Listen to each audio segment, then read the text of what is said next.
So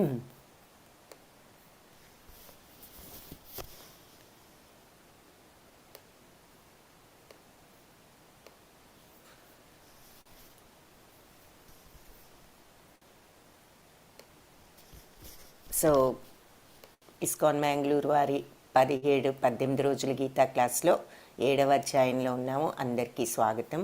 ఓం అజ్ఞానతిమిరాంధస్య జ్ఞానాంజనశలాకయా చక్షురున్మిళితం యేన తస్మై శ్రీ గురవే నమః. నమో ఓం విష్ణుపాదాయ కృష్ణప్రేష్ఠాయ భూతలే శ్రీమతే భక్తివేదాంతస్వామిన్ ఇతి నామినే. నమస్తే సారస్వతీ దేవి గౌరవాణి ప్రచారిణే నిర్విశేష శూన్యవాది పాశ్చాత్య దేశధారిణే. హే కృష్ణ కరుణా సింధో దీనబంధో జగత్పతే గోపేశ గోపికా కాంత రాధాకాంత నమోస్తుతే. తప్త కాంచన గౌరాంగీ రాధే బృందావనేశ్వరి వృషభానుసుతే దేవి ప్రణమామి హరిప్రియే. జయ శ్రీ కృష్ణ చైతన్య ప్రభు నిత్యానంద శ్రీ అద్వైత గదాధర శ్రీవాసాది గౌరభక్త బృంద. హరే కృష్ణ కృష్ణ కృష్ణ హరే హరే, హరే రామ రామ రామ హరే హరే. హరే కృష్ణ. జ్ఞాన విజ్ఞాన యోగము, భగవత్ విజ్ఞానం అని కూడా ఈ అధ్యాయానికి పేరు. సో ఇక్కడి నుంచి భక్తి యోగం ప్రారంభమవుతుంది 7వ అధ్యాయం నుంచి. సో ఇది భక్తి యోగంలో జ్ఞాన విజ్ఞాన యోగం. జ్ఞానం అంటే నాలెడ్జ్, విజ్ఞానం అంటే దానిని అనుభవపూర్వకంగా తెలుసుకోవటం అని మనం ఇంతకుముందు చూసాము. సో థియరీ జ్ఞానం అయితే విజ్ఞానం ప్రాక్టీస్ అని కూడా చెప్పుకున్నాము. సో అనుభవపూర్వకంగా జ్ఞానాన్ని తెలుసుకోవటం, చదివి ఒక వాక్యాన్ని ఈ వాక్యం నాకు తెలుసు అని మనం ఇప్పుడు కొన్ని విషయాలు చూస్తున్నాం. కానీ విజ్ఞానం అది జ్ఞానం అవ్వచ్చు, బట్ విజ్ఞానం అంటే దానిని అనుభవపూర్వకంగా తెలుసుకోవటము. సో మొట్టమొదట భగవాను వాచతో ప్రారంభం. శ్రీ భగవానువాచ మయ్యాసక్తమనః పార్థ యోగం యుంజన్మదాశ్రయః అసంశయం సమగ్రం మాం యథా జ్ఞాస్యసి తచ్ఛృణు. భగవంతుడు పలికారేమని? మయ్యాసక్తమనః పార్థ, నా మీద ఆసక్తిని ఉంచి పార్థ, యోగం యుంజన్మదాశ్రయః, ఈ యోగంలో ఎవరైతే ఈ యోగాన్ని ఆశ్రయిస్తారో, నా మీదే మనస్సును పెట్టి ఆ యోగంలో ఉంటూ నన్ను ఆశ్రయించిన వాళ్లకు అసంశయం సమగ్రమాం, నిస్సందేహంగా పూర్తిగా నన్ను యథాజ్ఞాస్యసి తచ్ఛృణు, నన్ను ఆ విధంగా వాళ్ళు తెలుసుకోగలుగుతారు అని చెప్తాను. ఏ విధంగా వాళ్ళు ఇలా ఉంటూ నన్ను పూర్తిగా అర్థం చేసుకోగలుగుతారో చెప్తాను, విను. సో పార్థ, మనస్సు నా మీదే నిలిపి నన్నే ఆశ్రయించి ఈ ధ్యాన యోగాన్ని, అంటే సర్వదా భగవంతుణ్ణి మనసులో ఉంచుకుంటూ ధ్యానిస్తూ ఉండటం, అంటే ఎప్పుడు ఆయన్ను మన ఆలోచనల వెనకాల ఉంచుకోగలగటం, అట్లా ఉంటూ సందేహం లేకుండా సమగ్రంగా నన్ను ఎలా తెలుసుకోగలవో వివరిస్తాను, విను. అట్లా ఉంటూ ఎలా భగవంతుణ్ణి తెలుసుకోవచ్చు అనేది చెప్తాను, విను అంటున్నారు. సో జ్ఞానం తేహం స విజ్ఞానం ఇదం వక్ష్యామ్య శేషతః యజ్ఞాత్వా నేహ భూయ అన్యత్ జ్ఞాతవ్యం అవశిష్యతే. సో జ్ఞానం తేహం స విజ్ఞానం, జ్ఞానంతో సహా విజ్ఞానము, జ్ఞానంతో సహా నేను ఇదం వక్ష్యాం అశేషతః, ఇది నీకు చెప్తాను పూర్తిగా. అశేషతః అంటే సంపూర్ణంగా చెప్తాను, మిగలకుండా. యజ్ఞాత్వా నేహ భూయ, ఈ జ్ఞానాన్ని తెలుసుకున్న తర్వాత అన్యత్ జ్ఞాతవ్యం అవశిష్యతే, వేరే జ్ఞానం ఇంక నీకు అవసరం లేదు అని చెప్పి చెప్తున్నారు. సో నేను ఇప్పుడు నీ జ్ఞాన విజ్ఞానాలతో పాటుగా ఈ భౌతిక ఆధ్యాత్మిక జ్ఞానాన్ని అన్నీ కూడా నీకు సంపూర్ణంగా చెప్తాను. దీనిని గ్రహించితే ఇంక నువ్వు లోకంలో తెలుసుకోవాల్సింది ఏది కూడా లేదు. మనుష్యాణం సహస్రేషు కశ్చిద్ యతతి సిద్ధయే యతతాం అపి సిద్ధానాం కశ్చిన్ మాం వేత్తి తత్వతః. సో మనుష్యులలో మనుష్యాణం సహస్రేషు అంటే వేలాది మంది మనుష్యులలో, సహస్ర అంటే 1000, వేలాది మంది మనుష్యులలో కశ్చిత్ యతతి సిద్ధయే. సో ఎవరో ఒక్కళ్ళు మాత్రమే ఉంటారు ఎవరు సిద్ధత్వాన్ని పొందిన వాళ్ళు. యతతాం అపి సిద్ధానాం, అలా సిద్ధత్వాన్ని పొందిన వాళ్ళలో కూడా కశ్చిన్ మాం వేత్తి తత్వతః, నన్ను తెలుసుకున్న వాళ్ళు ఎవరో ఒకళ్ళు ఉంటారు అని చెప్తున్నారు. సో వేలాది మనుషులలో ఎవరో ఒకళ్ళు సిద్ధత్వం కోసం ప్రయత్నిస్తే, అలా సిద్ధత్వం కోసం ప్రయత్నించే వాళ్ళలో కూడా పరిపూర్ణంగా నన్ను నిజంగా పరిపూర్ణత సాధించి నన్ను తెలుసుకునే వాళ్ళు ఎక్కడో ఒకరు ఉంటారు అని చెప్తున్నారు. సో ఇక్కడ ఉదాహరణగా ఇప్పుడు చూపిస్తున్నారు ఈ చిత్రంలో బోలెడంతమంది ఉన్నారు మనుషులు. వాళ్ళంతా ఈ పరుగు పందాల పోటీల్లో మరి పోటీ చేయటానికి వచ్చారు. కానీ కొంతమంది సెలెక్ట్ అవుతారు, అందరు సెలెక్ట్ అవ్వరు. పాల్గొనటానికి కూడా కొందరే సెలెక్ట్ అవుతారు. ఆ సెలెక్ట్ అయిన కొందరిలో ఎవరో ఒక్కరు మాత్రమే గెలుస్తారు, అవునా? సో అలాగే భగవంతుడిని తెలుసుకోవటానికి ప్రయత్నించే వాళ్ళలో కూడా సిద్ధత్వం కోసం కొందరే పొందుతారు. అలా పొందిన వాళ్ళలో కూడా భగవంతుడిని పూర్తిగా తెలుసుకున్న వాళ్ళు ఎవరో ఒకళ్ళు ఉంటారు అని చెప్తున్నారు. ఇంకా ఏం చెప్తున్నారు? భూమిరాపో నలో వాయు ఖమ్మనో బుద్ధిరేవచ అహంకార ఇతీయం మే భిన్నా ప్రకృతి అష్టధా. సో భూమి, ఆపో అంటే నీరు, నలో అంటే మరి అగ్ని, వాయువు అంటే గాలి, ఖమ్ అంటే ఆకాశం, ఇంకా మనోబుద్ధిర్ ఏవచ మనస్సు, బుద్ధి, ఇవి కూడా, ఇంకా అహంకారము. సో ఈ 5 భూమి, నీరు, అగ్ని, గాలి, ఆకాశం ఇవేమో పంచభూతాలు.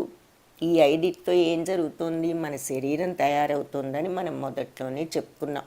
ఈ పంచభూతాల 5తో మన శరీరమే కాదు, ఈ ప్రపంచంలో ఆకారం ఉన్నది ఏదైనా సరే ఈ పంచభూతాలతోనే తయారవుతుంది అని మనం చెప్పుకున్నాము.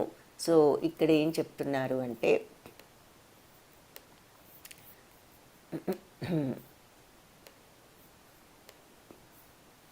ఈ పంచభూతాలు ప్లస్ ఈ పంచభూతాలతో మన బాడీ తయారవుతుంది కాబట్టి, మన బాడీని మన కంటికి కనిపిస్తోంది కాబట్టి స్థూల శరీరం అంటారు. అంటే ఇంగ్లీష్లో గ్రోస్ బాడీ, కనిపించేది. అది కాకుండా ఈ మనసు, బుద్ధి, అహంకారం అనేవి ఉన్నాయి. అవి కూడా మనవే, మన బాడీలో పార్టే మరి అవి కూడా. కాకపోతే అవి మన కంటికి కనిపించడం లేదు కాబట్టి వాటిని సూక్ష్మ శరీరం అంటాం. ఇంగ్లీష్లో సటిల్ బాడీ అని అంటారు. సో ఇది ఇక్కడ చెప్తున్నారు. సో ఈ స్థూల సూక్ష్మ శరీరాలతో 8 రకాలు. ఇవి ఏమిటి అంటే మరి పంచభూతాలు 5, మనస్సు, బుద్ధి, అహంకారం ఇంకొక 3, మొత్తం 8 నా మాయాశక్తిగా విభజింపబడింది అని చెప్పి భగవంతుడు చెప్తున్నారు. సో ఇది నా యొక్క మాయాశక్తియే, భగవంతుడి యొక్క భౌతిక శక్తియే. అపరేయమితస్త్వన్యాం ప్రకృతిం విద్ధి మే పరాం జీవభూతాం మహాబాహో యయేదం ధార్యతే జగత్. సో అర్జున, ఇప్పటి వరకు చెప్పిందంతా నీకు అపర ప్రకృతి. సో ఇదే కాకుండా జీవరూపంలో ఈ జగత్తునంతటిని కూడా ధరిస్తున్న నా మరొక ప్రకృతి ఇంతకంటే మేలైనది. పరప్రకృతి, అపరప్రకృతి అంటారు. సో పరప్రకృతి ఏమిటి అంటే ఈ ప్రపంచమంతా కూడా జీవరూపంలో, చైతన్య రూపంలో ఈ ప్రపంచమంతా కూడా ధరిస్తున్న భగవంతుడి యొక్క ఇంకొక ప్రకృతి అన్నమాట. అది పరప్రకృతి. ఇది వీటికంటే ఏది? పంచభూతాలు, మనస్సు, బుద్ధి, అహంకారము అని ఇంతకుముందు శ్లోకంలో చెప్పుకున్నాం. వాటికంటే కూడా అవి అపర ప్రకృతి అయితే, ఈ జీవరూపంలో ఈ జగత్తునంతటినీ ధరిస్తున్న మరొక ప్రకృతి ఇంతకంటే మేలైనదని తెలుసుకో అని చెప్తున్నారు. సో 2 రకాలుగా భగవంతుడి యొక్క శక్తిని విభజిస్తున్నారు, పరప్రకృతి, అపరప్రకృతి అని. ఈ పరప్రకృతి అపరప్రకృతి కంటే కూడా ఇంకా గొప్పది అని చెప్తున్నారు. పరప్రకృతి అంటే ఏమిటి అంటే జీవరూపంలో ఈ చైతన్యం ఉన్నటువంటి ఈ ఈ ఈ ప్రపంచమంతా వ్యాపించి ఉన్న భగవత్ చైతన్యమే ఆ పరప్రకృతి. అపర ప్రకృతి అంటే మన పంచభూతాలు, మన స్థూల సూక్ష్మ శరీరాలు, పంచభూతాలు మనసు, బుద్ధి, అహంకారము, ఇవి అపర ప్రకృతి అన్నమాట. సో దానికంటే కూడా జీవరూపంలో ఉన్నటువంటి ప్రపంచమంతా వ్యాప్తి చెంది చైతన్య రూపంలో ఉన్న భగవంతుని యొక్క ఆ ఫామ్ ఇంకా కూడా గొప్పది అని చెప్తున్నారన్నమాట. సో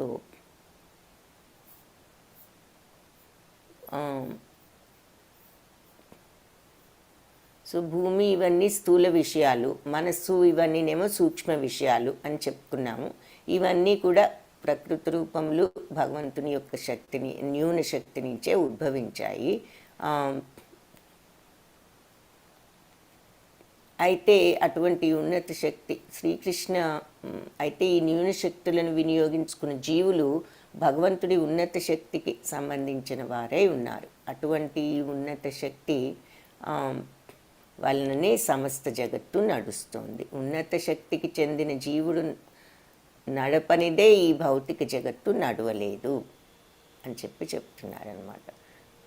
అంటే భగవంతుడు మనకు ఈ శరీరము, మనసు, బుద్ధి, అహంకారము ఇచ్చినా కూడా లోపల చైతన్యం అనేది ఉంటేనే ఇవన్నీ కూడా మనం ఉపయోగించుకుని జీవించవచ్చు. ఆ చైతన్యమే మనలోనూ సమస్త జీవరాశులలోనూ ఈ ప్రపంచమంతా కూడా భగవత్ చైతన్యం వ్యాపించి ఉన్నది. అది ఇంకా ఉన్నత భగవంతుడి శక్తులలో ఉన్నత శక్తి అదన్నమాట. ఎందుకంటే ఆ చైతన్యం లేనిదే మనకి శరీరం ఉన్న, మనసు, బుద్ధి, అహంకారం ఇవన్నీ కూడా ఆ చైతన్యం ఉన్నప్పుడే పనిచేస్తాయి. కాబట్టి అది భగవంతుడి యొక్క ఉన్నత శక్తి అని చెప్తున్నారు. అది ప్రపంచమంతా కూడా, ఈ భౌతిక జగత్తంతా కూడా వ్యాపించి ఉన్నది.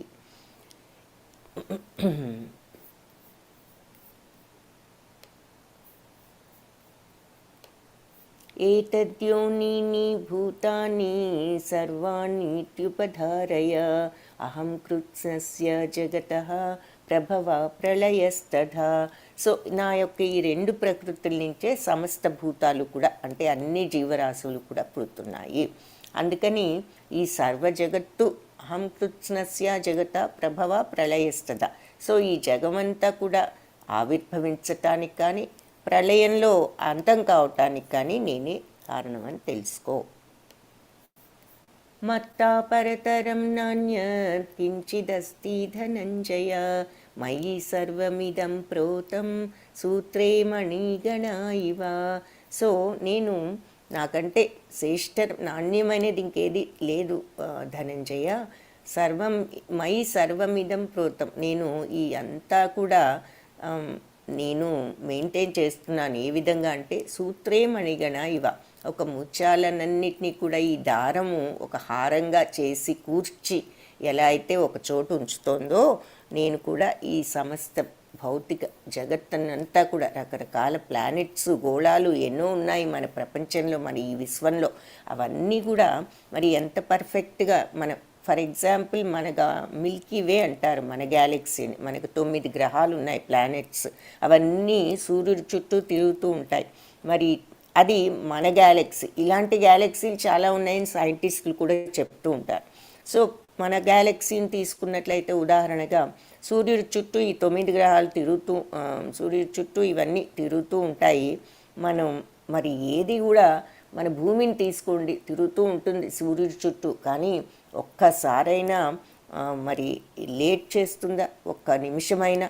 మరి మనకి కరెక్ట్గా పగలు, కరెక్ట్గా రాత్రి, కరెక్ట్గా సీజన్స్, అంటే 365 రోజుల్లో మనం అది ఎప్పుడు ఎక్కడ ఏ నిమిషంలో ఎలా ఉండాలో ఆ పొజిషన్లోనే ఉంటుంది. దారి తప్పుతుందా?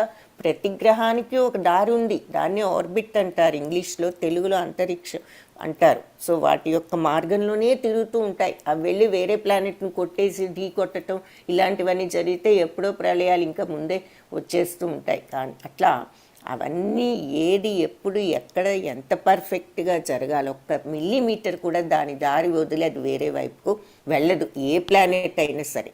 సో అందుకే ఇంత పర్ఫెక్ట్గా మనకి రాత్రి పగలు ఇవన్నీ కూడా జరుగుతున్నాయి. సూర్యుడు మరి టైంకి ఉదయించటం, టైంకి అస్తమించటం, ఇవన్నీ కూడా ఈ కారణంగా జరుగుతున్నాయి. ఎవరు చేస్తున్నారు, ఎవరు నడిపిస్తున్నారు అంటే భగవంతుడు ఒక ముత్యాల హారాన్ని దారం ఎలా అయితే అన్ని ముత్యాలని కూర్చి చక్కగా ఒక హారంలాగా చేస్తుందో, ఆ దారం ఎప్పుడైతే లేదో అవన్నీ చెల్లాచెదురుగా అటు ఇటు పోతాయి. అలాగే భగవంతుడు అనేవాడు లోపల ఆ చైతన్యం అనే శక్తి ఉండబట్టే ఈ ప్రపంచ ఆ ఉన్నత శక్తి గురించే చెప్తున్నారు. ఈ పైకి కనిపించే ఈ ఫామ్స్, ఆకారాలు, ప్లానెట్స్ ఇవన్నీ కూడా, ఈ భౌతికంగా కనిపించేవన్నీ కూడా లోపల అంతర్గతంగా ఆయన శక్తి ఉండబట్టే అన్నీ కూడా కరెక్ట్గా పనిచేస్తున్నాయి.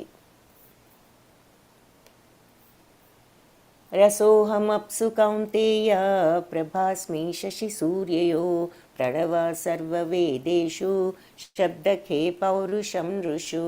సో రసోహం అప్సు కౌంతేయ అంటే రసాన్ని, టేస్ట్, రసం అంటే ఇక్కడ టేస్ట్ అనమాట. అప్సు నీటిలో, ఆపి అంటే నీరు, నీటిలో ఉన్న రసం అంటే ఏమిటి, నీటిలో ఉన్న రుచిని కౌంతేయ అహం నేనే అని చెప్తున్నారు.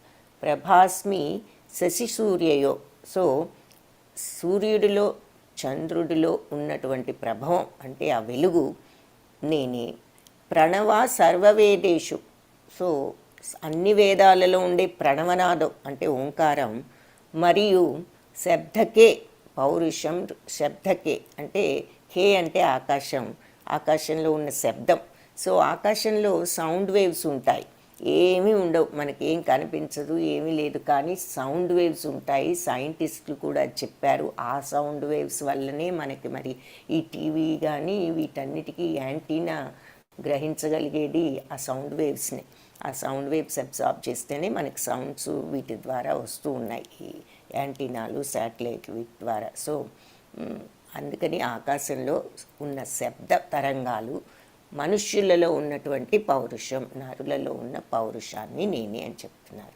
సో నీటిలో రుచిని, సూర్యచంద్రులలో కాంతిని, వేదాలలో ఉన్న ఓంకారాన్ని, ఆకాశంలో ఉన్న శబ్దాన్ని, మరి మనుష్యులలో ఉన్న సామర్థ్యం, పౌరుషం అంటే ఇక్కడ సామర్థ్యం, పౌరుషం ఋషు అంటే నరులలో ఉన్న సామర్థ్యాన్ని నేనే అని భగవంతుడు ఇక్కడ చెప్తున్నారు. సో ఇక్కడ ఒక విషయం చెప్తాను, ఆకాశంలో శబ్దం ఉన్నది అన్నారు. సో మన పంచభూతాల్లో ఆకాశం ఒకటి, అవునా? సో ఈ పంచభూతాలు 5, మన శరీరం పంచభూతాలతో తయారైందని ఆల్రెడీ చెప్పాను. సో ఈ పంచభూతాల్లో 5 కూడా ఒక్కొక్కటి మన ఒక్కొక్క ఇంద్రియానికి శక్తినిస్తున్నాయన్నమాట. సో ఇంద్రియాలు ఏమిటి, మన జ్ఞానేంద్రియాలు ఎవరైనా తెలిస్తే చాట్లో పెట్టండి. మన జ్ఞానేంద్రియాలు, మన ఇంద్రియాలు, సెన్సెస్ ఇంద్రియాలని చెప్పుకుంటున్నాము, అవి ఏమిటి అనేది ఈవెన్ 1, 2 తెలిసినా సరే, అన్నీ తెలియకపోయినా చాట్లో టైప్ చేయండి. Okay, very good. Ice, nose, జై శ్రీమాతాజీ టైప్ చేశారు. భారతం గారు ఐస్, ఇయర్స్, స్కిన్, నోసు మరియు mouth. Okay, Hare Krishna. Gopal Krishna Prabhuji ice, years, skin, nose, mouth, skin, tongue, ఆ తర్వాత మౌత్, 2 కూడా ఒకటే. Very good, Hare Krishna. So అందరూ కలిపి మనకు కన్ను, ముక్కు, నోరు, చర్మము, 5వది చెవులు. మరి సో కళ్ళు, ముక్కు, చెవులు, నాలుక, చర్మం. Very good, Sita Kalyani Mataji. So అందరూ వెరీ గుడ్, గుడ్ పార్టిసిపేషన్. ధన్యవాదాలు అందరికీ. ఉదయజ్యోతి మాతాజీ కూడా 3 పెట్టారు. సో మొత్తం 5, కళ్ళు, ముక్కు, చెవి, నాలుక, చర్మం. సో ఇవన్నీ మన 5 పంచేంద్రియాలు, జ్ఞానేంద్రియాలు అని కూడా వీటిని అంటాము. సో ఈ 5ంటికి కూడా మరి ఒక్కొక్క దానికి ఒక్కొక్క పవర్ ఉంది కదా. చెవికి వినేటటువంటి శక్తి ఉంది, కంటికి చూసే శక్తి ఉంది, ముక్కుకి మరి వాసన తెలిసే శక్తి ఉంది, చర్మానికి స్పర్శ జ్ఞానం ఉంది, 5వది నోటికి మరి రుచి, మాట్లాడే శక్తి, ఇవన్నీ ఉన్నాయి. సో భగవంతుడే మనకు ఈ పంచభూతాలను సృష్టించింది భగవంతుడే. అయితే ఈ పంచభూతాలు ఒక్కొక్కటి మనకు ఒక్కొక్క శక్తిని ప్రసాదించాయి. ఉదాహరణకు ఇప్పుడు ఆకాశంలో ఉన్నది ఏదీ లేదు, ఆకాశంలో శబ్దం తప్ప, ఆ శబ్ద తరంగాలు తప్ప. సో ఆ ఆకాశం మనకు ఆ సౌండ్ వేవ్స్ని మన చెవులకు వినే శక్తిని ఆకాశం ప్రసాదించిందనమాట. తరువాత నెక్స్ట్ వచ్చేది గాలి. గాలి మనకు వినిపించటమే కాకుండా తగులుతూ ఉంటుంది మన చర్మానికి. కాబట్టి మన చర్మానికి స్పర్శజ్ఞానాన్ని ఇచ్చేది వాయు గాలి. ఆ తర్వాత నీరు. నీరుందంటే మనకు తగులుతుంది, మనకు వినిపిస్తుంది. అంతేకాకుండా రుచి కూడా ఉంది నీటిలో, అవునా? ముందు రెండింటికి రుచి లేదు, నీటికి రుచి కూడా ఉంది. కాబట్టి నోటికి రుచిని తెలిపేది నీరు. ఇకపోతే నెక్స్ట్ ఏమిటి, నాలుగవది ఇప్పటి వరకు మనం అగ్ని. అగ్నిలో మనకు అగ్ని కనిపిస్తుంది, వినిపిస్తుంది, మరి అన్నీ ఉన్నాయి, తగులుతూ ఉంటుంది. కానీ మిగిలినవి కనిపించవు, అంటే కంటికి కనిపిస్తూ ఉంటుంది. యాక్చువల్లీ అగ్ని మూడవది. అగ్ని మనకు తగులుతుంది, మరి వినిపిస్తుంది, కనిపిస్తుంది కూడా. కాబట్టి కంటికి కనిపించే శక్తిని ప్రసాదించిన, దృష్టిని ప్రసాదించింది అగ్ని. ఆ తర్వాతే నీరు వస్తుంది. నీరు కంటికి కనిపిస్తుంది. నీటిలో ఇంకొకటి కూడా ఉన్నది, ఏమిటి అంటే రుచి. ఆ రుచితో నీరు మనకు నాలుకకు రుచి తెలిసే శక్తిని, తెలుసుకునే శక్తి ప్రసాదిస్తుంది. ఇకపోతే లాస్ట్కి మిగిలింది ఏమిటి అంటే భూమి. భూమి మనకు ఇవన్నీ ఉన్నాయి భూమిలో, ప్లస్ ఇంకొకటి కూడా ఉంది, ఏమిటి అంటే వాసన. మనకు భూమి నుంచి రకరకాల వాసనలు వస్తూ ఉంటాయి. వర్షం పడ్డప్పుడు కూడా చూడండి, భూమి నుంచి ఒక రకమైన వాసన వస్తూ ఉంటుంది. కాబట్టి మన ముక్కుకి వాసన తెలుసుకునే శక్తినిచ్చింది భూమి. సో ఇలా ఒక్కొక్క పంచభూతము మన ఒక్కొక్క ఇంద్రియానికి శక్తిని ప్రసాదించింది. కాబట్టి వాటిని మన యొక్క ఇంద్రియాలకు అధిష్టాన దేవతలను కూడా అంటారనమాట. సో మన ముక్కుకు భూమి అధిష్టాన దేవత, మరి అగ్ని కంటికి అధిష్టాన దేవత, మరి సౌండ్ వేవ్స్తో మన చెవుకు వినికిడి చేస్తోంది కాబట్టి ఆకాశం మన చెవికి, అలా నీరు రుచి తెలిసేటట్లు చేస్తోంది కాబట్టి నీరేమో మన నోటికి అధిష్టాన దేవత. ఇలా ఒక్కొక్క పంచభూతము ఒక్కొక్క ఇంద్రియానికి అధిష్టాన దేవతలు. ఆ రకంగా అవి మనకు ఆ శక్తిని ప్రసాదించాయి. సో అది ఒక విషయం, ఊరికినే మీకు ఇన్ఫర్మేషన్ కోసం చెప్పాలని చెప్తున్నాను. తర్వాత పుణ్యో గంధ పృథివ్యాం చ తేజశ్చాస్మి విభావసౌ జీవనం సర్వభూతేషు తపశ్చాస్మి తపస్విషు. సో భూమి యొక్క ఆద్యమైన సుగంధాన్ని, అగ్నిలో ఉష్ణాన్ని, జీవులలో ప్రాణాన్ని, తపస్సులలో తపస్సుని అయి ఉన్నాను. మరి భగవంతుడే ఈ శక్తి అంతా ఆయన ప్రసాదమే. అలాగే నేను సర్వప్రాణులకు సనాతన బీజాన్ని, బుద్ధిమంతులలో బుద్ధిని, శక్తిమంతులలో శక్తిని అని తెలుసుకో. మరి బలవంతులలో కామరాగరహితమైన రాగరహితమైన బలాన్ని, కామరాగరహిత అంటే కామము అటాచ్మెంటు లేనటువంటి బలాన్ని, ధర్మ సిద్ధాంతాలకు విరుద్ధం కానటువంటి కామభోగాన్ని నేను. ఏదైనా ధర్మ మార్గంలో ఉంటే అది నేను. సత్వగుణంతో కూడినట్టు కానీ, రజోగుణంతో కూడినట్టు కానీ, లేదా తమో గుణంతో కూడినట్టు కానీ భావాలన్నీ నా శక్తి నుంచే. మరి ఆ మూడు శక్తులు కూడా భగవత్ సృష్టి కాబట్టి నా నుంచి ఉద్భవించాయని తెలుసుకో. ఒక విధంగా నేను సర్వస్వతంత్రుడను, కానీ ప్రకృతి త్రిగుణాలు నాలో లేవు, నేను వాటిలో లేను అని చెప్తున్నాను. అంటే దాని అర్థం ఏమిటి అంటే భగవంతుడే సమస్తం సృష్టించినా కూడా భగవంతుడు ఈ గుణాలన్నిటికీ అతీతుడు.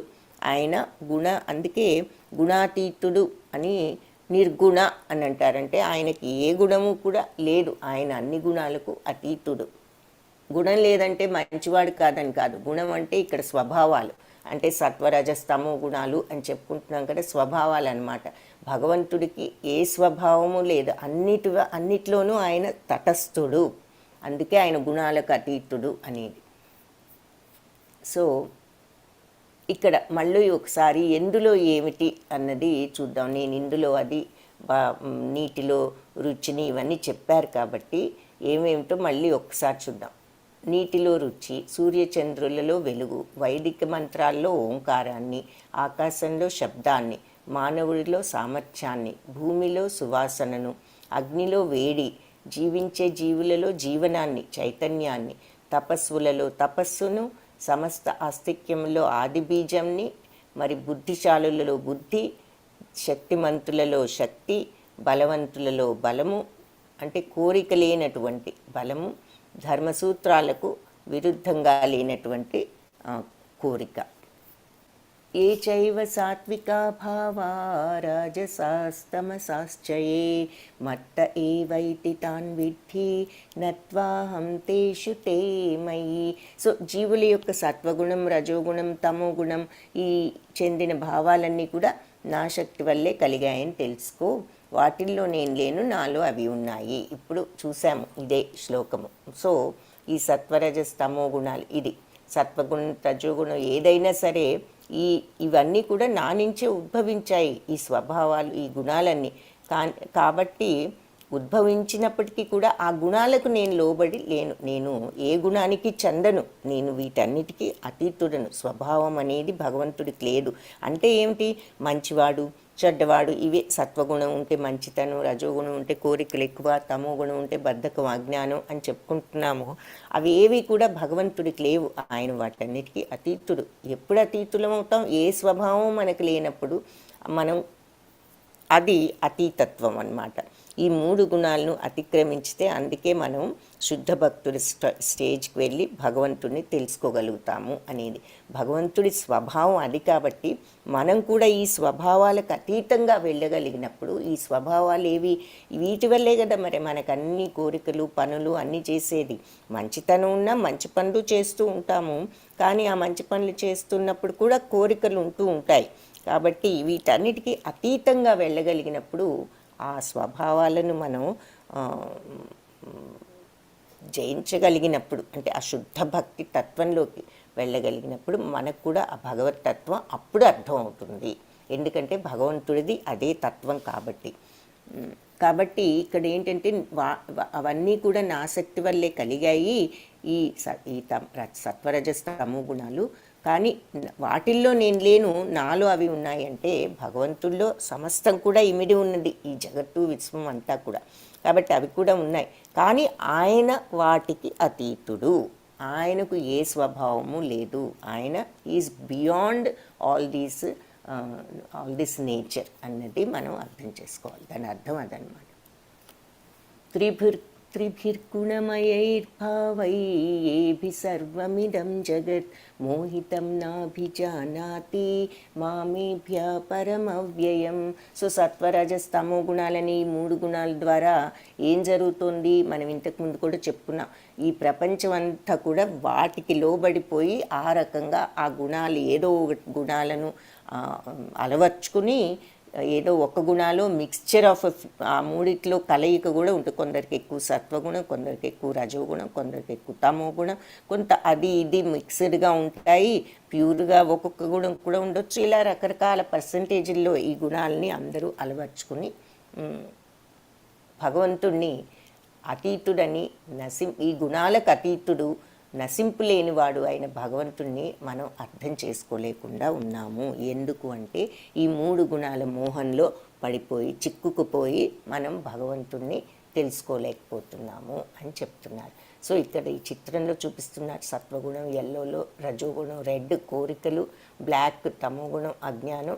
ఇవి మనుషులు చూసారా, తోలుబొమ్మలాట, ఇది పప్పెట్ షో లాగా ఆడిస్తున్నాయన్నమాట ఈ 3 గుణాలు మనల్ని. సో మనకున్న గుణాలను బట్టి అవి ఎలా ఆడిస్తే మనం అలా ఆడుతున్నాము. భగవంతుడి యొక్క తత్వాన్ని, ఆయన అతీతుడు, వీటికి ఆయన అవ్యయుడు, నశింపు లేని వాడని మనం గ్రహించలేకుండా ఉన్నాం. సో భగవత్ తత్వాన్ని, ఆత్మతత్వాన్ని గ్రహించాలంటే ఈ 3 గుణాలని జయించి అతీతంగా వెళ్ళాలి. అప్పుడే మనకు భగవతత్వం అర్థమవుతుంది.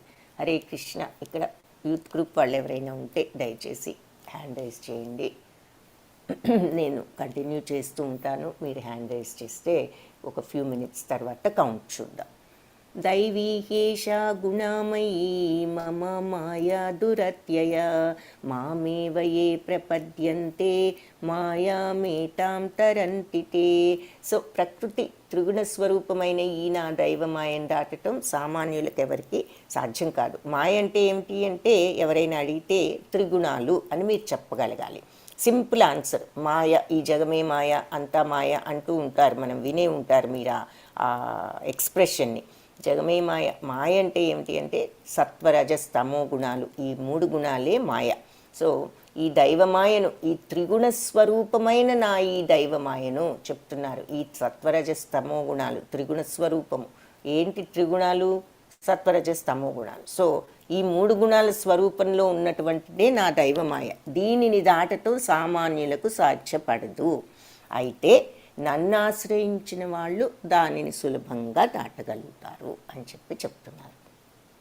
సో భగవంతుణ్ణి శరణు వేడితే మనం ఈ దైవమాయను దాటొచ్చు. ఈ ప్రకృతి త్రిగుణాలను దాటి అధిగమించి శుద్ధ భక్తి స్టేజ్లోకి వెళ్ళి మనం భగవంతుణ్ణి తెలుసుకోవచ్చు అని చెప్తున్నారు. సో ఇక్కడ మనము మునిగిపోతున్న ఈ మనిషి 2 చేతులు ఎత్తి భగవంతుణ్ణి శరణు వేడితే ఆయన వచ్చి మనల్ని మన చేయందుకుని మనల్ని రక్షిస్తారు. ఇది ఉదాహరణ. అంటే ఈ సాగరం ఏమిటంటే ఈ భవసాగరం. దీన్నే దుఃఖసాగరం, దుఃఖాలయం అంటూ ఉంటారు. ఎందుకు? జనన మరణ చక్రం. ప్రతిసారి మళ్ళీ మళ్ళీ మళ్ళీ ఇందులోకే వస్తూ ఉంటాం మన యొక్క పనుల యొక్క రిజల్ట్ వల్ల. యాక్షన్కి రియాక్షన్ అనేది ఉంటుంది. కాబట్టి మనం చేసే పనులకు రియాక్షన్ ఎలా ఉంటే ఆ రకమైన జన్మ పొంది మళ్ళీ వస్తూ ఉంటాం. అలా ఈ జనన మరణ చక్రంలో నుంచి బయటపడాలి అంటే భగవంతుణ్ణి శరణు వేడి ఈ సత్వరజస్తమో గుణాలను దాటుకుని వెళ్ళగలిగితే మనం భగవంతుణ్ణి అనుభూతి చెంది ఆయన మార్గంలోకి వెళ్ళగలుగుతాం. మాం దుష్కృతినో మూఢ ప్రపద్యంతే నరాధమా మాయయాపహృతజ్ఞాన ఆసురం భావమాశ్రిత. సో మాం దుష్కృతినో మూఢ, దుష్కృతులు పాపాత్ములు మూఢులు ప్రపద్యంతే నరాధమ. సో నరాధములు వీళ్ళంతా కూడా నన్ను శరణు వేడరు. మాయయాపహృత జ్ఞాన అంటే ఈ మాయ చేత ఉన్న జ్ఞానం కూడా కోల్పోయిన వాళ్ళు. తర్వాత ఆసురం భావం ఆశ్రిత అంటే రాక్షస భావాలను ఆశ్రయించిన వాళ్ళు. వీళ్ళంతా కూడా నన్ను పొందలేరు. సో ఈ శ్లోకంలో ఎవరెవరు భగవంతుణ్ణి శరణు వేడితే ఆయన మనల్ని సులభంగా ఈ భవసాగరం నుంచి దాటిస్తారు అని చెప్పారు. కాబట్టి ఈ శ్లోకంలో కొంతమంది ఉన్నారు, వాళ్ళు నన్ను పొందలేరు, శరణు వేడరు నన్ను అని చెప్తున్నారు. ఎవరు వాళ్ళు అంటే మరి దుష్కృతులు, పాపాత్ములు, మూఢులు, మానవాధములు, మరి మాయలో పడి వివేకాన్ని కోల్పడిన వాళ్ళు, రాక్షస భావాలను ఆశ్రయించిన వాళ్ళు నన్ను పొందలేరు అని చెప్తున్నారు. సో ఎవరి నలుగురు అని ఇంకొకసారి చూస్తే మూఢులు అంటే మూర్ఖులు, నరాధములు, మానవులు అధములు అంటే మరి ఏ రకంగా చూసినా గుణాలు, తర్వాత ఆ రకంగా అలాంటి వాళ్ళు. మాయయాపహృత జ్ఞాన అంటే మాయా ప్రభావం చేత వాళ్ళ జ్ఞానం కూడా కోల్పోయిన వాళ్ళు, తప్పుదారి పట్టిన మేధావులు. అన్ని జ్ఞానాలు పుస్తకాల్లో చదువుతారు, కానీ ఈ మాయలో పడిపోయి సత్వరజస్తమో గుణాలకు లోబడి తప్పు మార్గాల్లో పట్టేవాళ్ళు కూడా ఉంటారు, తెలుసు కూడా అది తప్పని. ఆసురం భావం ఆశ్రిత అంటే రాక్షస గుణాలను ఆశ్రయించిన వారు, రాక్షస గుణాలు డెవలప్ చేసుకునేవాళ్ళు. సో అంటే బ్యాడ్ హ్యాబిట్స్, బ్యాడ్ భావాలు. సో ఈ నలుగురు కూడా నన్ను శరణు వేడరు, వాళ్ళు నన్ను పొందలేరు అని చెప్తున్నారన్నమాట. ఇక్కడ వాళ్ళ నలుగురు నన్ను పొందలేరు, 4 రకాలు. ఇంకొక 4 రకాల వాళ్ళు నన్ను పొందుతారు అని చెప్తున్నారు. వీళ్ళెవరో చూద్దాం, ఈ 4 రకాలు ఎలా ఉంటారని. చతుర్విధ భజంతే మాం జన సుకృతినో అర్జున ఆర్తో జిజ్ఞాసురర్థార్థి జ్ఞానీ చ భరతర్షభ. చతుర్విధ భజంతే మాం 4 రకాల వాళ్ళు నన్ను భజిస్తారు, పూజిస్తారు. ఎవరు? ఈ 4 రకాల జనాలు. సుకృతినో అర్జున, వీళ్ళు నన్ను భజించి పుణ్యాన్ని తెచ్చుకుంటారు. ఎవరు వాళ్ళంటే ఆర్తో అంటే కష్టాలలో ఉన్నవాళ్ళు, జిజ్ఞాసులు తెలుసుకోవాలి భగవంతుడనే కుతూహలం, జిజ్ఞాసు ఉన్నవాళ్ళు, అర్థార్థి సంపద కోసం ప్రార్థించేవాళ్ళు, మరి జ్ఞానీచ జ్ఞానం కోసం జ్ఞానులు. వీళ్ళంతా కూడా నాకు భక్తితో నన్ను పూజిస్తారు అని చెప్తున్నారు అన్నమాట. సో భరతర్షభ అంటే భరతవంశ శ్రేష్ఠుడా, ఆపదలో ఉన్నవాళ్ళు ఆర్తులు, ఆత్మతత్వం తెలుసుకోవాలనుకునే వాళ్ళు జిజ్ఞాసులు, ఆర్తో జిజ్ఞాసు. అర్థార్థి సిరి సంపదలు కోరుకునే వాళ్ళు, అర్థం అంటే సంపద. సో సిరి సంపదలు కోరుకునే వాళ్ళు, మరి జ్ఞానీచ ఆత్మజ్ఞానం కలిగిన వాళ్ళు జ్ఞానులు. వీళ్ళు నలుగురు పుణ్యపురుషులు నన్ను భక్తితో కొలుస్తూ ఉంటారు. భజంతే మా, నన్ను భజిస్తూ ఉంటారంటే పూజిస్తూ ఉంటారు అని అర్థం అన్నమాట. సో జ్ఞానులు, మరి కష్టాలలో ఉన్నవాళ్ళు, కుతూహలంతో తెలుసుకోవాలనుకునే వాళ్ళు, ఆ తర్వాత జిజ్ఞాస ఉన్నవాళ్ళు, వీళ్ళంతా కూడా భగవంతుణ్ణి భక్తితో పూజిస్తారు. సో ఆర్తులు అంటే బాధల్లో ఉన్నవాళ్ళు, ఇక్కడ ఉదాహరణకు గజేంద్ర మోక్షం చూపిస్తున్నారు.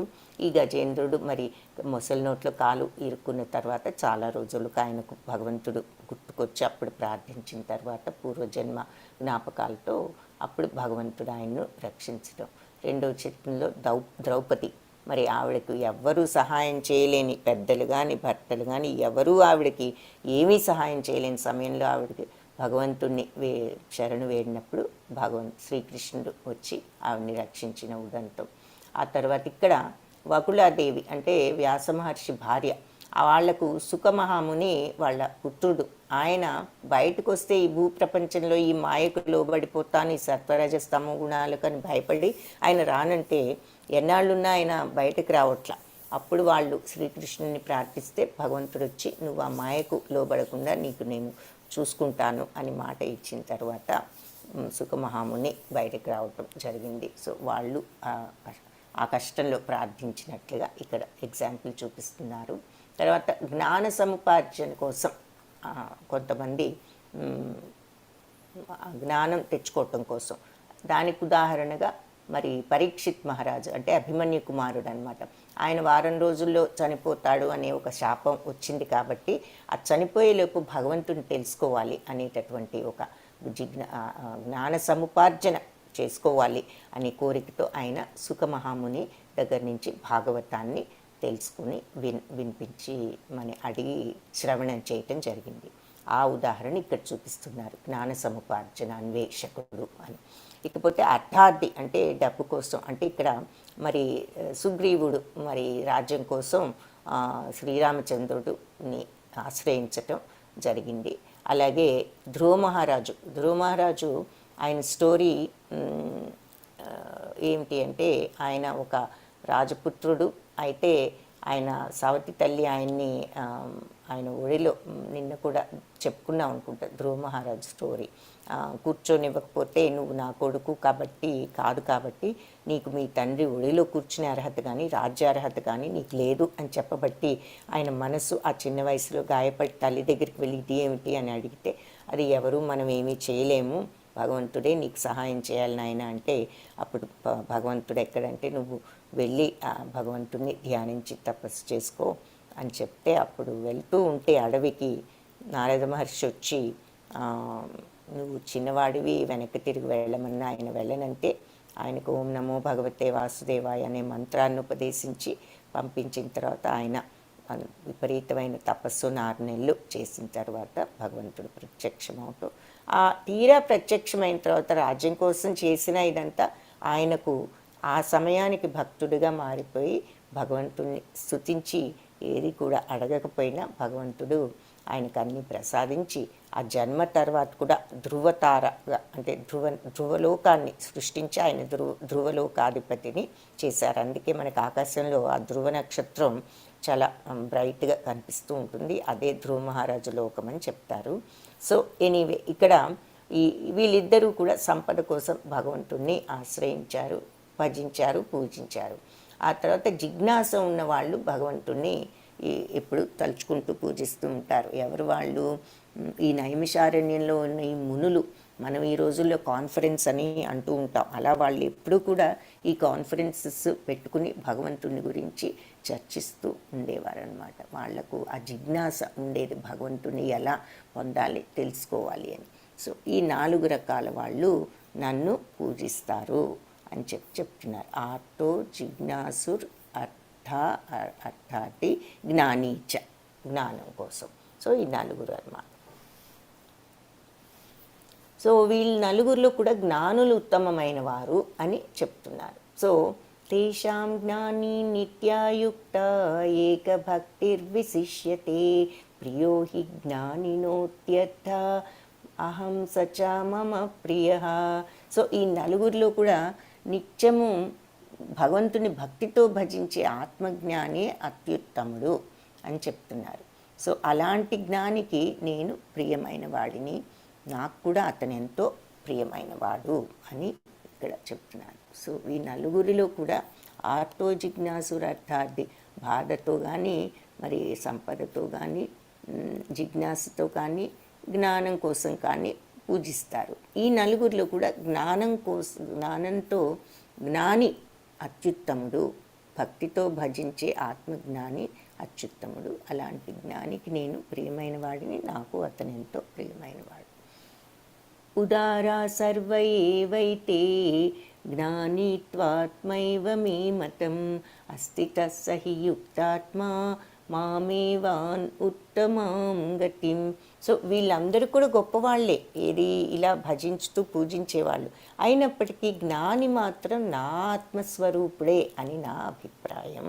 అంటే అందరిలోనూ భగవంతుడు ఉన్నాడు, అందరిలోనూ ఆత్మతత్వం భగవదంశ అయినప్పటికీ కూడా ఆ విషయాన్ని అనుభవపూర్వకంగా తెలుసుకున్న జ్ఞాని, అంటే జ్ఞానమే కాదు విజ్ఞానం, భగవంతుని అనుభవపూర్వకంగా తెలుసుకోగలిగినటువంటి ఆ జ్ఞాని అతను నిజంగా నా ఆత్మస్వరూపుడే అన్నట్టుగా నా అభిప్రాయం. ఎందుకంటే అతను నన్నే పరమగతిగా భావించి సేవిస్తాడు అని చెప్తున్నారు. సో జ్ఞానంలో కూడా ఈ భక్తిలో ఉత్తమమైన వాళ్ళు. బహూనాం జన్మనామంతే, ముఖ్య శ్లోకం, బహూనాం జన్మనామంతే జ్ఞానవాన్ మాం ప్రపద్యతే వాసుదేవ సర్వమితి సమహాత్మా సుదుర్లభః. ఎన్నో జన్మల తరువాత, బహూనాం జన్మనాం అంతే, ఎన్నో జన్మల అంతం తరువాత జ్ఞానవాన్ మాం ప్రపద్యతే, జ్ఞానులు నన్ను శరణు వేడుతారు.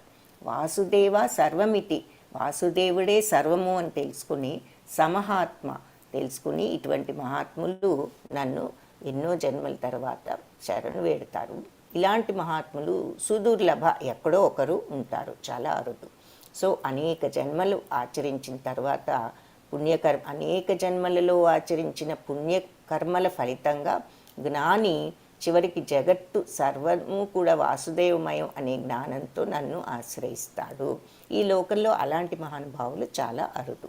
సో ఎప్పుడు నిజంగా భగవంతుడిని, సర్వము కూడా భగవంతుడనే జ్ఞానం వచ్చి ఆశ్రయిస్తామంటే ఎన్నో జన్మలలో మనం చేసిన పుణ్యకర్మల ఫలితంగా మనకు ఫైనల్గా ఒక జన్మలో ఆ జ్ఞానం వచ్చి ఈ జగత్తంతా కూడా వాసుదేవం, సర్వము వాసుదేవమయం అనే జ్ఞానంతో నన్ను ఆశ్రయిస్తారు అని చెప్తున్నారు. సో ఇక్కడ ఉదాహరణగా ఇలాంటి మహాత్ములు అరుదు, కాకపోతే ఉన్నారు కానీ అరుదు. మరి ప్రభుపాద ఇక్కడ చూపిస్తున్నారు, ఆయన సర్వం కూడా వాసుదేవమయం అంటూ ఆయన జీవితం అంతా కూడా భగవత్ సేవలో అంకితం చేశారు. సో భౌతిక వాంఛలతో జ్ఞానాన్ని అపహరించబడిన వారు ఇతర దేవతలను శరణుజొచ్చి తమ స్వభావ గుణాలను అనుసరించి ఆయా ప్రత్యేక విధానాలను అనుసరిస్తారు. సో ఎవరి స్వభావాన్ని బట్టి వాళ్ళు దేవతల పూజలు శరణుజొచ్చి చేస్తూ ఉంటారు. నేను అందరి హృదయాల్లో పరమాత్మ రూపంలో ఉంటాను. ఎవరు ఏ దేవతను పూజించినా సరే నేనే వాళ్ళ శ్రద్ధను ఆ దేవత మీద స్థిరపడేటట్లు చేసి ఆ ప్రత్యేక దేవతకు అతడు భక్తుడయ్యేటట్లు నేను చేస్తాను అని చెప్తున్నా. సో ఇది కూడా భగవద్ అనుగ్రహమే. అలాంటి శ్రద్ధతో కూడిన వాడే మానవుడు ఏదైనా ఒక దేవతారాధనను చేపట్టి తద్వారా కోరికలు తీర్చుకుంటూ ఉంటాం. మనకిష్టమైన దేవతను పూజిస్తూ మన కోరికలు తీర్చుకుంటాను. కానీ వాస్తవానికి ఆ వరాలన్నీ నా చేతనే ఒసగబడుచున్నాయి. సో ఫైనల్గా శక్తి ఎవరిది అంటే భగవంతుడిది. ఏ రూపంలో మనం పూజించినా కూడా ఏ దేవతనైనా అని చెప్తున్నారు. అల్పబుద్ధి ఉన్న మనుషులు సరే 7.23 అంటే, కానీ ఇప్పుడు మనం తెలుసుకోలేని విషయం ఏమిటంటే మనం దేనికి ఈ పూజలన్నీ చేస్తున్నాము? భౌతిక ప్రపంచ కోరికలు తీర్చుకోవటానికి చేస్తున్నాం ఈ రకరకాల పూజలన్నీ. అది కావాలి, ఇది కావాలి, వర్షం రావాలి, లేదంటే మనకి ప్రమోషన్ రావాలి, డబ్బు రావాలి, వాళ్ళకి ఇది కావాలి, మనం ఇల్లు కొనుక్కోవాలి, ఇలా భౌతిక సంబంధించినటువంటి నాకు సుఖం కావాలి, శాంతి కావాలి, ఇవన్నీ. అంటే సుఖం అంటే ఏమిటి? మన దృష్టిలో డబ్బు ఎక్కువ ఉండాలి, దేనికి బాధపడకూడదు, అవి మనం సుఖం కింద భావిస్తాం. కాబట్టి మన ఆలోచనలన్నీ ఇంతవరకే లిమిట్ అయి ఉన్నాయి. ఈ భౌతిక ప్రపంచంలో మనం ఏ రకంగా కానీ దీనిని మించింది ఉంది. ఇది ఇక్కడ ఉన్న 4 రోజులే మనకి ఈ ప్రపంచం. తర్వాత మనం భగవత్ సామ్రాజ్యానికి, మోక్షానికి దారి ఏదన్నది చూసుకోవాలి. మళ్ళీ మళ్ళీ ఈ దుఃఖాలయానికి రాకుండా ఈ జనన మరణ చక్రం నుంచి బయటపడాలనే ఆలోచన మనకు సామాన్యంగా రాదు. కాబట్టి ఇది ఇక్కడ మనం తెలుసుకోవాల్సిన విషయం అదనమాట. ఇట్లా భౌతిక ప్రపంచపు సుఖాల కోసం, కోరికల కోసం పూజలు చేస్తున్నాము. కానీ ఆ ఫలితాలు తాత్కాలికం, టెంపరీ. ఎందుకు మనం పూజ చేస్తాము, మనం కోరిన కోరిక తీరొచ్చు, కానీ మళ్ళీ వెంటనే ఇంకో కోరిక కలుగుతుంది. సరే, అదే కాకుండా మళ్ళీ జన్మ వస్తే మళ్ళీ ఇదే ప్రాబ్లము, మళ్ళీ కోరికలు, మళ్ళీ అది కావాలి, ఇది కావాలని. సో ఇదేం పర్మనెంట్ కావు ఈ సుఖాలు కానీ ఇవన్నీను. కాబట్టి మనం మోక్షం, ఈ జనన మరణ చక్రం నుంచి బయటపడితేనే మనకు పర్మనెంట్ సుఖం వచ్చేది. భగవంతుణ్ణి మనం తెలుసుకుంటేనే మనకు ఆ నిత్యానందం, బ్రహ్మానందం, మరి బ్లిస్ అనేది ఇంగ్లీష్లో అనుభవించగలిగేది. ఆ స్థితి వస్తేనే అది పర్మనెంట్ సుఖం. కాబట్టి మనం అది తెలుసుకోవాలి అని చెప్తున్నారనమాట. అల్పబుద్ధి అంటే చెడు బుద్ధి అని కాదు ఇక్కడ. అంటే పూర్తి జ్ఞానం లేకపోవటం, ఇది టెంపరీ, మనకు పర్మనెంట్ బెనిఫిట్ ఉండాలి అనేది తెలుసుకోలేకపోవటం. అది సో దేవతలను ఆరాధించినప్పుడు మనం దేవతల లోకాలకు వెళ్తాము, కానీ ఈ ఈ మోక్షాన్ని తెచ్చుకోగలిగే స్థితి వస్తే కనుక అలాంటి భక్తులు చివరికి మరి అత్యున్నత లోకాలకు వెళ్తారంటే మళ్ళీ మోక్షం వచ్చి మళ్ళీ తిరిగి ఈ జనన మరణ చక్రంలోకి వాళ్ళు రారు అని అర్థం. సో మన ప్రార్థన ఆ మోక్షం కోసం ఉండాలి, కానీ ఈ భౌతిక ప్రపంచపు సుఖాలు కోసం చేసుకుంటే చేసుకోవచ్చు, వస్తే వస్తాయి, కానీ మనకు మోక్షం రావాలంటే అదే మార్గము అని ఇక్కడ చెప్తున్నారు. అవ్యక్తం వ్యక్తిమాపన్నం మన్యంతే మాం అబుద్ధయః పరం భావమజానంతో మమావ్యయం అనుత్తమం. సో అవ్యక్తం వ్యక్తిమాపన్నం అంటే నన్ను సంపూర్ణంగా తెలుసుకోలేనటువంటి, అబుద్ధయ అంటే ఇక్కడ బుద్ధి, ఆ జ్ఞానం లేనటువంటి వాళ్ళు అని అబుద్ధయ అనే మాట వాడారు. సో అలాంటి జనులు ఏమనుకుంటారు? పరంభావం అజానంతో, ఈ పరమ భావాన్ని అర్థం చేసుకోలేక మమ అవ్యయం, నేను అవ్యయుడనని, ఉత్తముడనని, నా యొక్క ఉత్తమ స్వభావం వాళ్ళు ఈ అవివేకంతో తెలుసుకోలేకపోతున్నారు. నన్ను సంపూర్ణంగా తెలియనటువంటి ఈ జ్ఞానం లేని జనులు నేను ఇంతకు ముందు నిరాకారుడిగా ఉండి అవ్యక్తమాపన్నం, ఇప్పుడు ఈ రూపాన్ని పొందానని తలుస్తారు. వారి అల్పజ్ఞానం కారణంగా నా ఉన్నత స్వభావం కానీ వాళ్లకు తెలియట్లేదు. ఇది నశించనిది అవ్యయుడనని, నా అనుత్తమం అంటే ఉత్తమమైనది అయినటువంటి నా స్వభావం వాళ్లకు అర్థం కావటం లేదు అని చెప్తున్నారు. అంటే ఆ జ్ఞానం లేనప్పుడు మనం అర్థం చేసుకోలేం. భగవంతుడు ఎదురుగుండా ఉన్నా కూడా, మరి శ్రీకృష్ణ భగవానుడు ఉన్నా మరి నమ్మనటువంటి వాళ్ళు ఉన్నారు. కాబట్టి అదొక ఎగ్జాంపుల్. ఈ రోజుల్లో కూడా మనం కొన్ని ఎగ్జాంపుల్స్ తీసుకోవచ్చు. మూఢులకు, మందబుద్ధులకు నేను ఎప్పుడు కూడా వ్యక్తం కాను, వారికి నేను నా యోగమాయచే కప్పబడి ఉండును. అందుకే వారు నేను అజుడు అంటే ఏంటంటే పుట్టుక లేనివాడు అని, అవ్యయుడు అంటే నాశనం లేనివాడని. కాబట్టి ఈ మూఢులకు, మందబుద్ధులకు ఆయన యోగమాయతో కప్పేసి ఉంటారు. కాబట్టే నేను ఎప్పుడు వాళ్ళకి కనిపించను. అందుకే వాళ్ళకి నేను అజుడను, పుట్టుక లేనివాడినని, నాశనం లేనివాడినని వాళ్లకు తెలియదు అని చెప్తున్నారు. వేదాహం సమతీతాని వర్తమానాని చ అర్జున భవిష్యాణి చ భూతాని మాం తు వేదన కశ్చన. సో అర్జున, దేవాది దేవుడిగా భూత భవిష్యత్ వర్తమాన కాలాలకు సంబంధించిన జీవులందరూ కూడా నాకు తెలుసు. అంటే ఇప్పుడున్న వాళ్ళు, ఇంతకు ముందున్న వాళ్ళు, ముందు ముందు పుట్టబోయే వాళ్ళు అందరూ నాకు తెలుసు. ఎందుకు? నేను అన్నీ తెలిసిన భగవంతుడు కాబట్టి. అయితే నేనెవరికి కూడా తెలియదు. భగవంతుడిని అర్థం చేసుకోవటం అంత సులభం కాదు అని చెప్తున్నారు. భగవంతుడు ఇక్కడ మరి బ్రహ్మదేవుణ్ణి సృష్టించటం ఇదంతా కూడా ఇక్కడ మనకు ఈ చిత్రంలో చూపిస్తున్నారు. ఈ బ్రహ్మాండాన్ని సృష్టించటం ఇవన్నీ. వేదాహం సమతీతాని వర్తమానాని చ అర్జున, ఇదే ఇప్పుడు మనం చూసిన శ్లోకం. సో నేను గతంలో జరిగిన సమస్తము, ప్రస్తుతం జరిగే సర్వము, భవిష్యత్తులో జరుగుతున్న సర్వాన్ని కూడా ఎరుగుదును. అదేవిధంగా జీవులందరినీ కూడా నేను ఎరుగుదును, కానీ నన్నెవరు ఎరుగరు అని చెప్తున్నారు. తర్వాత ఇచ్ఛాద్వేష సముద్ధీన ద్వంద్వమోహేన భారత సర్వభూతాని సమ్మోహం సర్గే యాంతి పరంతప. సో భరతవంశీడా, శత్రుంజయుడా, శత్రువులను జయించేవాడా, కోరిక ద్వేషాల వలన జన్మించిన ద్వంద్వాలతో మోహితులైపోయి ఈ జీవులందరూ కూడా ఈ మోహంలోనే జన్మిస్తున్నారు అని చెప్తున్నారు. ఏ ఫీలింగ్స్తో మనం పోతే ఆ ఫీలింగ్స్తోనే మళ్ళీ తిరిగి జన్మిస్తామన్నమాట. సో ఈ కోరిక ద్వేషాల వల్ల ఈ ద్వంద్వాలన్నీ కూడా వీటి వల్లే జనిస్తాయి. ఒకడు శత్రువు అనుకుంటాం, ఒకళ్ళు మిత్రు అనుకుంటాం, ఇది సుఖం అనుకుంటాం, ఇది దుఃఖం అనుకుంటాం, ఇది అట్లా. ఈ ఫీలింగ్స్ ఎందుకు వస్తున్నాయి? మనకున్న కోరికల వల్ల, మనకున్న ఈ ద్వేషాల వల్ల మనకి ఫీలింగ్స్ అన్నీ వస్తున్నాయి. ఈ ద్వంద్వాలు, ఆపోజిట్స్ అన్నీ కలుగుతున్నాయి.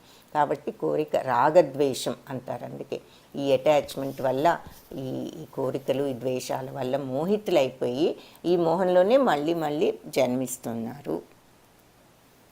ఏషాం త్వంతగతం పాపం జనానాం పుణ్యకర్మణాం తే ద్వంద్వమోహ నిర్ముక్త భజంతే మాం దృఢవ్రత.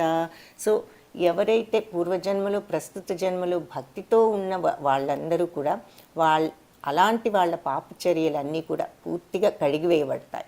మాయ యొక్క ద్వంద్వత్వం నుంచి వాళ్ళు విముక్తి పొంది నా సేవలో నిశ్చయంగా నిమగ్నమై ఉంటారు.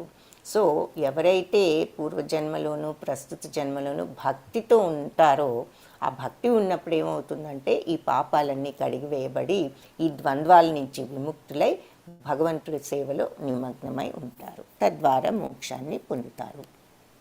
సో ఎవరు భక్తులు కాగలరంటే పూర్వజన్మలో, ప్రస్తుత జన్మలో భక్తితో ఉన్న వ్యవహరించినటువంటి వ్యక్తులు. వాళ్ళు మాయ యొక్క ద్వంద్వాన్ని నుంచి విముక్తులు అవుతారు. వృద్ధాప్యం మరియు మృత్యువుల నుంచి ముక్తిని పొందటానికి ప్రయత్నించే బుద్ధిమంతులు భక్తితో నన్ను ఆశ్రయిస్తున్నారు. అంటే వృద్ధాప్యం నుంచి, మృత్యువు నుంచి ముక్తి అంటే ఎప్పటికీ వృద్ధాప్యం రాదు, ఎప్పటికీ మనం మృత్యువు రాదు అని కాదు అర్థం. అంటే ఈ జనన మరణ చక్రం నుంచి బయటపడిపోవటం. ఈసారికి ఈ జన్మకు ఏదో రకంగా వృద్ధాప్యం రావచ్చు, లేదా మృత్యువు రావచ్చు ముందుగానే. ఎలా అయినా సరే నెక్స్ట్ జన్మ నుంచి ఇంకా మనకు ఈ జనన మరణ చక్రాన్ని తప్పించుకోవచ్చు అని అర్థం. సో అలాంటి తప్పించుకోవాలనుకునే బుద్ధిమంతులు భక్తితో నన్ను ఆశ్రయిస్తున్నారు. ఆధ్యాత్మిక కర్మలను గురించి పూర్తిగా తెలిసిన వాళ్ళు అవటం వల్ల నిజంగా వాళ్ళు బ్రహ్మస్వరూపులై ఉన్నారు. అలా భగవంతుణ్ణి ఎప్పుడైతే కంప్లీట్గా మనం అర్థం చేసుకుంటామో వాళ్ళు బ్రహ్మస్వరూపులు అని చెప్తున్నారు. ఎందుకు, ఎలా అయ్యారు బ్రహ్మస్వరూపులు అంటే ఆధ్యాత్మికతను గురించి వాళ్ళు కంప్లీట్గా తెలుసుకున్నారు కాబట్టి వాళ్ళు బ్రహ్మస్వరూపులు. అంటే రాగద్వేషాలను వదులుకున్న వాళ్ళు, అతీతంగా వెళ్ళగలిగిన వాళ్ళు రాగద్వేషాలకు బ్రహ్మస్వరూపులు. స్థితప్రజ్ఞత వచ్చిన వాళ్ళు. స్థితప్రజ్ఞత లక్షణాలన్నీ ఇంకా ముందు చాలా డీటెయిల్గా చూస్తాం. అవి మనకి చాలా ఉపయోగకరమైన విషయాలన్నమాట. అది ఫాలో అయితేనే ఈ స్థితికి రాగలం. కాబట్టి సాధిభూతాధిదైవం మాం. ఎంతమంది హ్యాండ్ రేస్ చేశారు? మళ్ళీ 4 చేశారు. మీరు ఓన్లీ 4 పీపుల్ ఉన్నారా యూత్ గ్రూప్? ఇంకెవ్వరు లేరా? యూత్ గ్రూప్ వాళ్ళు ఇంకెవరైనా ఉంటే దయచేసి హ్యాండ్ రేస్ చేయండి. సాధిభూతాదిదైవం మాం సాధియజ్ఞం చ ఏ విదుః ప్రయాణకాలేపి చ మాం తే విదుర్యుక్త చేతసః. సో నేనే సాధిభూతం, దేవాదిదేవుడినైన నేను సమస్త జగత్తుకు, సమస్త దేవతలకు, అన్ని యజ్ఞ పద్ధతులకు అధిపతిగా నన్ను ఎవరైతే తెలుసుకుంటారో, అలా తెలుసుకుని నా భావనలో ఉన్నవాళ్ళు మరణ సమయంలో నన్ను భగవంతుడు అని తెలుసుకుని ఉండగలుగుతారు వాళ్ళు. సో నేనే సాధిభూతం అంటే అన్నిటికీ, సమస్త జగత్తుకి దైవాన్నని, మరి అన్ని యజ్ఞాలకు నేనే అధిపతినని తెలుసుకున్న వాళ్ళు, ఆ భావంతో వాళ్ళు ఉన్నట్లయితే ప్రయాణకాలేచ అంటే లాస్ట్ సమయంలో కూడా వాళ్ళు నన్ను తే విదుర్యుక్త చేతసహ నన్ను తెలుసుకుని ఉంటారు.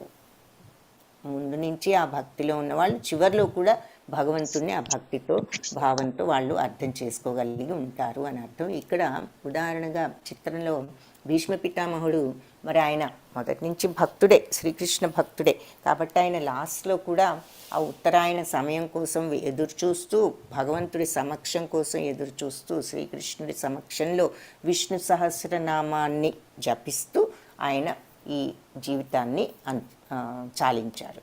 ఆ ఉదాహరణ ఇక్కడ చూపిస్తున్నారు. హరే కృష్ణ కృష్ణ కృష్ణ హరే హరే, హరే రామ రామ రామ హరే హరే. ఇకపోతే ఈ చాప్టర్లో బ్రీఫ్ సారాంశం ఏమిటి అని చూసినట్లయితే, మహాత్ములు భక్తితో శ్రీకృష్ణుని శరణు వేడతారు. పవిత్రాత్ములు తమ మనస్సును ఇతర ధ్యేయాల వైపుకు మళ్లించరు.